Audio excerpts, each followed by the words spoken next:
Student, આજે આપણે શીખવાનું છે ધોરણ 10 બહુપદીમાં જ્યારે શૂન્ય આપેલા હોય ને દ્વિઘાત બહુપદી મેળવવાની હોય ત્યારે આપણે શું કરવાનું. તો ચાલો શરૂઆત કરીએ. જેના શૂન્યનો સરવાળો અને ગુણાકાર 1/4 અને -1 હોય તેવી દ્વિઘાત બહુપદી મેળવવાની છે. તો સૌપ્રથમ આપણે શું કરવાનું, જે રકમમાં આપેલું હોય તે લખી નાખવાનું. તો સૌપ્રથમ શૂન્યનો સરવાળો લખવાનો. તો શૂન્યનો સરવાળો એટલે કે આલ્ફા પ્લસ બીટા કેટલો આપેલો છે 1/4 અને શૂન્યનો ગુણાકાર એટલે કે -1. તો શું લખવાનું, શૂન્યનો ગુણાકાર એટલે કે આલ્ફા ગુણ્યા બીટા કેટલો છે -1.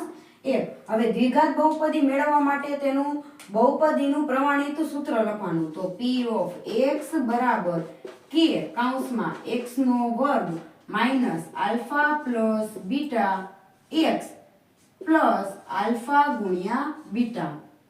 આ પ્રમાણિત સૂત્ર લખવાનું ને આલ્ફા પ્લસ બીટાની કિંમત મૂકવાની અને આલ્ફા ગુણ્યા બીટાની કિંમત અહીંયા મૂકી દેવાની.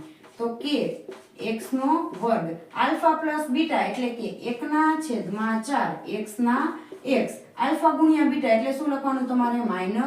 અહીંયા બે નિશાની ભેગી થાય એટલે આપણે તેને કૌંસમાં લખવાનું. ચલો k x² minus 1/4 x plus minus -1. ચલો હવે છેદમાં 4 કાઢવા માટે આપણે શું કરશું, આ બંને પદને 4 વડે ગુણી નાખશું એટલે કે લસા લઈશું.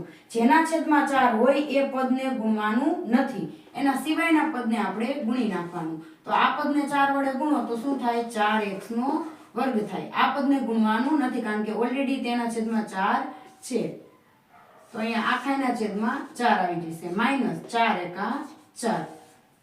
ચલો હવે અહીંયા k ની કિંમત આપણે શું લઈશું, k બરાબર 4 લઈશું.